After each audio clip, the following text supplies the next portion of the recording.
I have to be honest, this matchup exposes just how many people haven't read Bleach past the Soul Society arc. Every time Uryu Ishida gets brought up against Sasuke Uchiha, you see the same knee-jerk reaction. Oh, Sasuke solos bro, with Susanoo and Rinnegan it's GG. And I'm sitting here like, did you guys skip the entire 1000-year Blood War arc? Did you miss what Uryu had become by the end of Bleach? Because here's the truth, Uryu versus Sasuke isn't this edgy rival battle that people imagine it to be. This isn't a mirror match of two introvert loners with cool eyes and cooler powers. It's a straight up showcase of what happens when you get some of the best hacks abilities from Bleach crashing into some of the most flashiest explosions from Naruto. I don't think that this matchup is close at all, and in this video I'll be diving into the receipts. We'll go over the feats, the techniques, and the scaling that people conveniently ignore. We'll be looking at each of their characters from their respective peaks from their manga. This isn't just going to be about who hits harder, it's going to see who can outsmart the other and who can even survive the consequences of their own attack. This fight takes place on a neutral battlefield. There are no trees, no buildings, no Konoha or the Soul Society, just an endless plane where collateral damage doesn't matter. Both characters are ready to kick the crap out of each other, they have no prep time, and when it comes to Sasuke, we're using him from the end of Naruto Shippuden. This means Eternal Mangekyo Sharingan is available to him, he has Rinnegan and a full 6-path chakra buff. So thankfully he has none of that nonsense from Boruto where he's nerfed, no losing the Rinnegan, we want him at his most dangerous. In terms of Uryu Ishida, it's his end of series version from the 1000-year Blood War arc, where he's a Sternritter with the Shrift ability A for the Antithesis.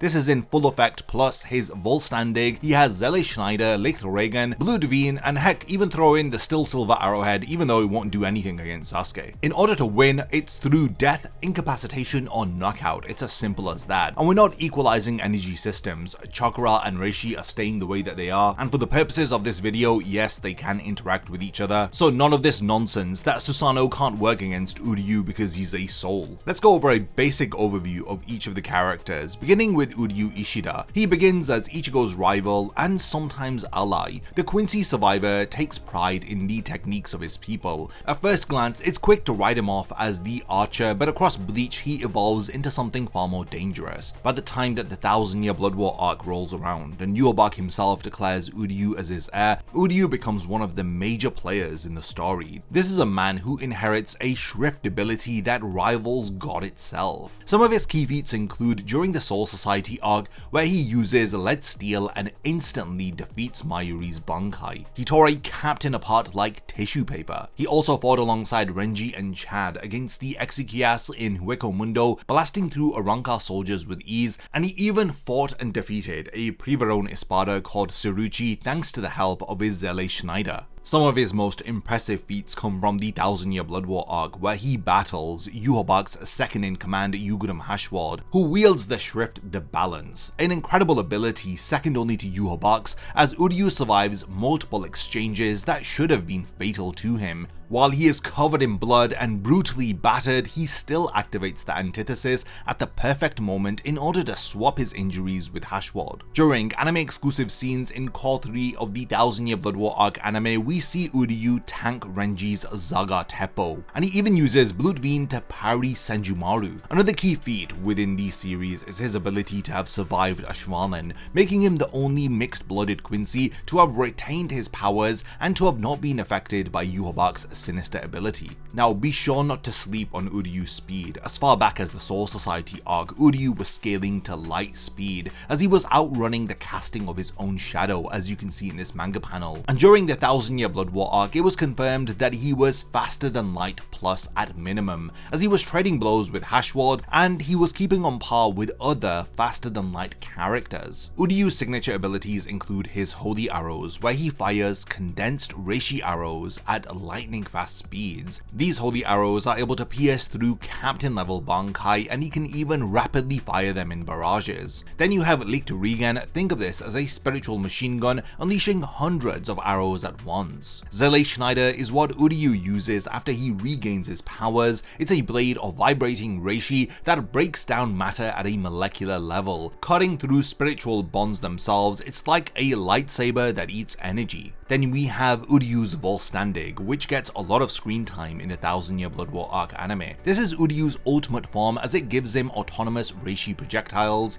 enhanced mobility, and a halo-like manifestation that boosts his every stat. While we didn't get to see his Vollständig in the manga, the anime has plenty of new scenes where we see it being shown off. Uryu also has Blutveen. This is his defensive trump card, as reishi floods into his bloodstream to make his skin nearly impenetrable. It lets Quincy survive direct attacks from even opponents using Bankai. The crown jewel of Uryu's moveset is his Shrift, the Antithesis. Uryu is able to completely reverse anything that has already occurred between two targets. This can be injuries, positions, outcomes. All of these things can be flipped. Hashward himself admits is possibly the only power that could counter Yhwach the Almighty. Taking all of this into account, is this a guy who easily loses against Sasuke Susanoo? Speaking of Sasuke, he is Naruto's eternal rival. He is the prodigy hailing from the Uchiha clan. He's somebody who walks through a path of darkness chasing after revenge. Sasuke's path goes from promising student to traitor to international criminal to then redeemer. By the end of Naruto Shippuden, Sasuke is one of the two strongest shinobi in history, standing toe-to-toe with Naruto. Some of Sasuke's key feats include having defeated Orochimaru and Itachi, two of the most feared shinobi to have ever lived. He survived and fought against Madara as the Ten Tails Jinchuriki. He teleported behind Six Paths Madara and slashed him before he could react,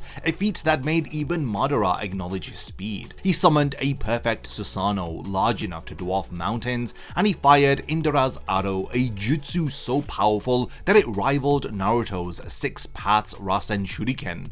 The explosion left the Valley of the End scarred for eternity. He also battled Kaguya Otsutsuki across dimensions, trading blows with a literal goddess. He fought Naruto for an entire day and night, nearly killing each other in their final clash. In terms of signature abilities, Sasuke possesses the Sharingan of course, which includes the eternal Mangekyo Sharingan. This grants him precognition, genjutsu illusions, and the ability to copy almost any technique. Then we have Amaterasu, which are black flames that burn everything, and Kagutsuchi, which is the ability to shape them into weapons or extinguish them. Susanoo serves as Sasuke's ultimate defensive and offensive ability. It's a colossal armored avatar which wields swords, bows, and shields. Sasuke also has access to variants of Chidori, from the classic piercing thrust to long-range spears and lightning manipulation. Then there's the Rinnegan, which grants him teleportation and instant position swapping. It can also be used to blitz, dodge, or throw opponents into their own attacks. And its final signature ability is Indra's arrow, his single most powerful jutsu. This is a chakra arrow that pulls in all available energy in order to fire off a planet-level strike. There is no doubt Sasuke's power is overwhelming.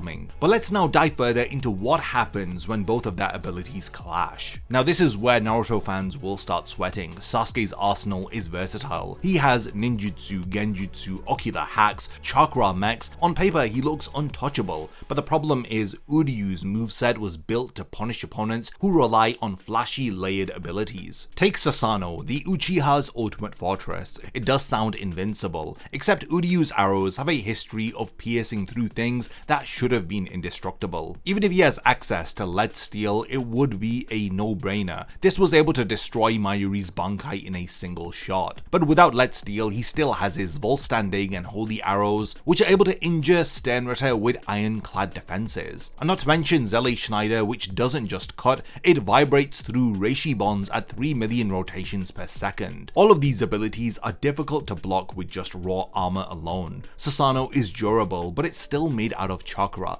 Reishi arrows break spiritual constructs for breakfast. Then there is Amaterasu, the inextinguishable black flames that turn anything Sasuke looks at into ash. But what happens when you hit someone whose ability literally flips damage back onto you? Hashward cut Uryu into ribbons, and Uryu calmly pressed the Antithesis button and he was able to heal instantly, swapping his state with Hashward's, as he dumped all of the blood onto his opponent. Imagine Sasuke staring down Uryu, igniting him with Amaterasu and then suddenly realizing he's the one on fire. While yes, Sasuke is able to extinguish these flames, it means that this incredible ability that would work on most opponents is pretty useless against Uryu. Sasuke's teleportation ability Ame no Te Chikara has saved him against Madara and let him pull off crazy feints mid-battle, but could it let him blitz Uryu before Antithesis comes out? There is a possibility of this, but Bleach characters deal with teleportation tier hacks all of the time. Kyoka Suigetsu rewrites perception. Yoruichi can appear behind you before you can even think. Yubak literally is able to rewrite futures, so Ame no Te Chikara isn't some unheard of trick. Let's not forget the Antithesis isn't a reaction dodge ability, it reverses what has already happened. Even if Sasuke lands the teleport slash, Uryu just presses the button, and before Sasuke knows it, he's suddenly the one who is bleeding. It's quite a nightmarish scenario. What about Sasuke's Rinnegan absorption? Theoretically, it lets him nullify chakra-based attacks. While yes, Reishi and chakra in this video can interact, but Reishi is not chakra. Reishi is the building block of souls, matter, and dimensions. Sasuke's Rinnegan never absorbed soul-based constructs, only chakra ninjutsu. You can't absorb what you don't understand, and most of the time, Sasuke's toolset is just a really bad match against Uryu's Antithesis. Any ability that is used against Uryu is just a future reversal waiting to happen. When it comes to strength, let's give Sasuke his due. The man's destructive output is insane. His Susanoo cleaved meteors in half, his Chidori speared straight through Gaara's strongest sand defenses back in part 1,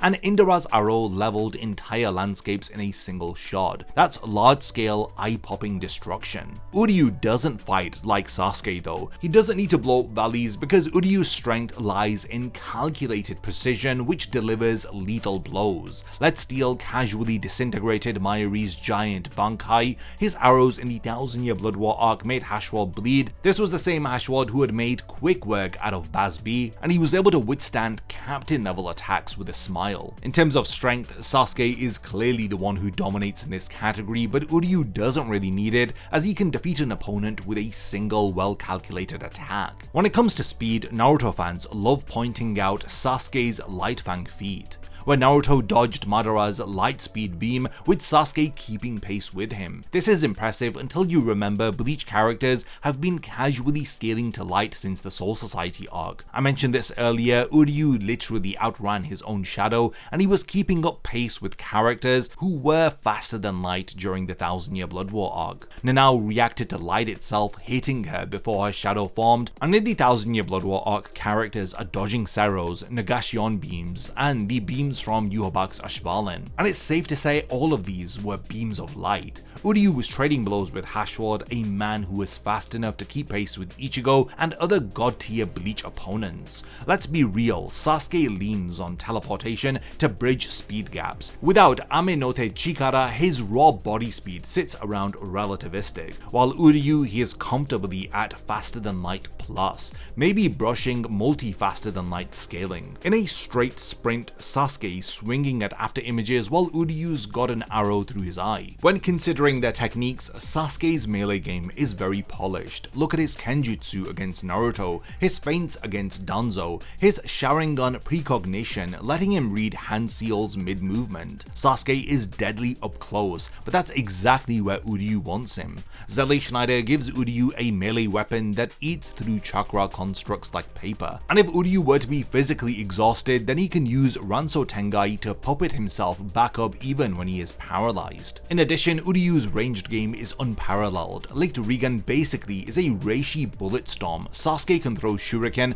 but Uryu fills the sky with a rain of light. When looking at their intelligence and strategy, Sasuke's genius has been hyped since day one. He mastered the Great Fireball Jutsu at the age of 7. He outperformed his peers, and in battle he constantly reads opponents on the fly. Against Danzo, he baited out Izanagi's time limit with ruthless calculation. Against Naruto, he exploited every lapse with merciless precision, and he's effectively a battle genius. But comparatively, Uryu is a Quincy genius. He's the guy who under pressure dismantled Mayuri's poison, analyzed its mechanics mid-fight, and adapted. He's the one who stood against Hashward, the balance incarnate, and he didn't panic. He calculated when to flip the Antithesis for maximum impact, and not to mention the insane feats that he has demonstrated during the anime exclusive scenes against Ichigo and Renji. For characters like Uryu and Sasuke, there's no need for them to dominate a fight, they just need to wait for their opponent to make one fatal mistake. Sasuke's weakness has always been emotional overdrive. His arrogance and aggression makes him push forward, and he's convinced himself that he's already won when the battle has started. This is the exact kind of mentality that the Antithesis feeds on. Uryu waits, absorbs, then flips the script, while Sasuke does seek to dominate from the offset as he presses the gas straight off of the cliff. When considering their durability and stamina, Sasuke survived some wild punishment. He took Naruto's Rasen Shuriken clashes head on, he tanked hits from Kaguya, and his Susanoo is effectively a chakra Gundam. But here's the problem, Susanoo breaks, Naruto's avatar cracked it, Madara's meteors damaged it, Uryu doesn't even have to break it as Seele Schneider can vibrate through its bonds, or he can just wait, take the hit and flip Antithesis, and remember, Uryu survived Hashwald's balance, which redirects misfortune itself back onto opponents. And when we see his Vollständig in Core 3, it's absolutely incredible. Not even Ichigo's strongest technique, Getsuga Jujisho, was able to tank Uryu's arrows. And this is him without even really using the Antithesis or Sclaverai in the fight. And not to mention how Uryu made quick work out of Renji as he tanked his Zagatepo. Combine Blutveen with Uryu's Shrift the Antithesis and it grants him with durability that is just broken. Looking at their stamina, Sasuke's chakra reserves at the end of Shippuden are monstrous. Despite this, Indra's arrows drain him near empty, repeated Susanoo summons wear him down. Uryu on the other hand pulls Reishi directly from the environment. He sustained himself in long battles even when poisoned, bleeding and exhausted. Uryu doesn't run on chakra pools. His fuel source is literally infinite in any battlefield that is saturated with spiritual matter. While Sasuke does burn out, Uryu is able to reload. Let's have a look at each of their ultimate aces up their sleeve. Sasuke's ultimate ability is Indra's arrow. This is his nuclear option. It's visually one of the most impressive attacks in Naruto. It's a massive lightning arrow drawn from his perfect Susanoo's bow, channeling all chakra into one annihilating strike. If it lands before the Antithesis triggers, then yes, Uryu is going to die, but that's Sasuke's one real win condition that he has in this fight. And you've guessed it, Uryu's ultimate ability is his Shrift the Antithesis. This is a power that is able to rival Yhwach's the Almighty. Think about this, Yhwach is a god who can see infinite futures, counter any move and rewrite destiny, and Uryu's Shrift is considered to be its kryptonite. If Sasuke fires Indra's arrow and Uryu survives long enough to hit the Antithesis button, then the outcome reverses. Sasuke eats his own nuke, and this is not any hyperbole, this is canon scaling. Now let's have a look at the X factor or wild card in this matchup. Genjutsu is the big one that people cling to, but let's dismantle this. Genjutsu works by disrupting chakra flow. Even if this were to work, Uryu has Ranso Tengai. This is the ability to puppet his own body with spiritual threads. He literally moved while he was paralyzed before during his fight with Mayuri, so even if Sasuke catches him in an illusion, Uryu keeps fighting like a corpse on strings. And yeah, honestly, good luck mind controlling that. And if I was to throw in a bit of a jab, Sasuke's arrogance in Naruto has been exploited countless times. Against Itachi, against Obito, against Naruto, he underestimates, overcommits, and then he pays the ultimate price for it. Despite both of these guys having the same Japanese voice actor, Uryu is always the calmest guy in the room. This mismatch in their temperament may well prove to be lethal for Sasuke. Here's how I see this playing out 9 times out of 10. Sasuke gets angry, slashes are fired off from Susanoo, we see Amatera's flames, maybe even a Chidori feint, but Uryu tanks it, he calculates what's gonna happen, and he takes the hit where he needs to, and Sasuke smirks thinking that he has won, and then the Antithesis flips the table, and suddenly Sasuke is the one bleeding, burning, or impaled. The only path Sasuke has is an instant kill with Indra's arrow before Antithesis is able to be activated, but with Uryu's faster than light scaling, Blutveen, and his sheer survivability, that's a narrow window for him to win. And I think fans agree with this, as I ran a community poll on the channel which garnered 30,000 votes. 77% of fans voted that Uryu would win, while only 23% thought that Sasuke could win. This is incredible to see because Bleach is often downplayed, especially against verses like Naruto. I mean, look at the infamous Aizen vs Madara death battle video. It was full of misinformation, and hopefully videos like this will help people to better understand just how high the universe of Bleach scales. Well, there you have it. This was my video on Sasuke vs Uryu. If there is anything that I've forgotten to mention, then let me know by continuing the discussion in the comments, and let me know how each of you would think that this battle turns out. I love both of these characters. I'm a huge Bleach and Naruto fan, so if there are any other matchups that you want me to cover, then let me know by leaving a comment under this video. And lastly, thank you for making it to the end of this one, and I cannot wait to see you in my next video. A massive thank you goes out to all of my amazing Patreon supporters for helping to make this video possible. If you also want to support the channel and see your name in the end of my videos, then check out my Patreon, which has loads of perks like early video access and so much more. Thank you for sticking around till the end of the video, and whatever you contribute will mean a lot to me.